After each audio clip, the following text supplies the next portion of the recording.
मेरी शादी को 3 साल से ज्यादा का समय हो चुका है। मैंने अरेंज मैरिज की थी, लेकिन मैं हमेशा उस इंसान से शादी करना चाहता था जिससे मैं बहुत प्यार करता था। यही एक वजह भी है कि अपनी पत्नी को धोखा देने के लिए मैं आज तक खुद को दोषी महसूस करता हूं। ऐसा इसलिए क्योंकि मेरी पत्नी में मुझे ऐसा कुछ नहीं मिला जैसा मैंने सोचा था। मैंने उसके प्रति कभी किसी तरह का कोई आकर्षण महसूस नहीं किया था। हम भले ही एक रिश्ते में थे, लेकिन हम दोनों में कोई समानता नहीं थी। इस रिश्ते में रहते हुए हम दोनों ही केवल पति पत्नी के रूप में अपने अपने कर्तव्यों को निभा रहे थे। हमारे बीच सामान्य बातचीत होती थी। हालांकि वह धीरे धीरे मेरी दोस्त बनने लगी थी, लेकिन फिर भी मुझे उससे प्यार नहीं हुआ। इसी बात ने मुझे बहुत परेशान करके रख दिया था।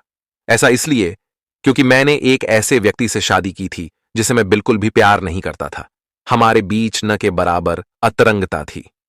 मैं यह तक नहीं जानता था कि वह मेरे बारे में क्या सोचती है, क्योंकि हम दोनों में से किसी ने भी कभी अपनी भावनाओं को एक दूसरे के सामने व्यक्त नहीं किया था। वह काफी खुशमिजाज की थी, जिसकी वजह से वह बहुत कम समय में परिवार के सभी लोगों की पसंदीदा बन गई थी। लेकिन दुर्भाग्य से मेरे साथ ऐसा नहीं था।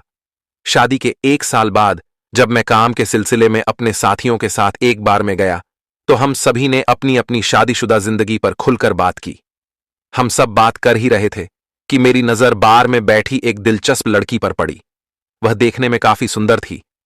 ऐसे में जैसे ही उसने मेरी ओर देखा, मुझे अचानक से उससे बात करने की इच्छा हुई। हम दोनों ने रात भर खूब सारी बातें की। मेरी उसके साथ अंतरंग होने की इच्छा भी बढ़ने लगी थी। हालांकि उस रात हम दोनों एक दूसरे के करीब भी आ गए थे। अगले दिन जैसे ही मैं बिस्तर से उठा, तो मैंने महसूस किया कि मैं अपनी पत्नी को धोखा दे रहा हूं। खैर, यह विचार बहुत जल्दी से गायब भी हो गया जैसे ही वह लड़की सोकर उठी।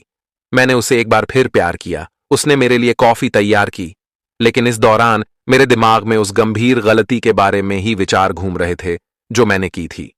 मैंने मन ही मन कहा कि मैं अपनी पत्नी को कभी भी इस सब के बारे में पता नहीं चलने दूंगा।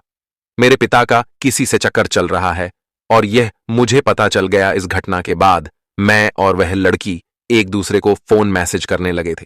मैं उसकी कंपनी का पूरा आनंद उठा रहा था।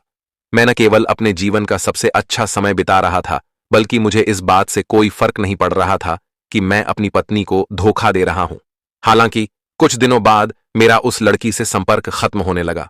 उसने मेरे कॉल मैसेज का जवाब देना बंद कर दिया था। मेरे लगातार 4 दिनों तक फोन करने के बाद उसने मैसेज करके कहा कि वह अब मेरे साथ नहीं रहना चाहती है।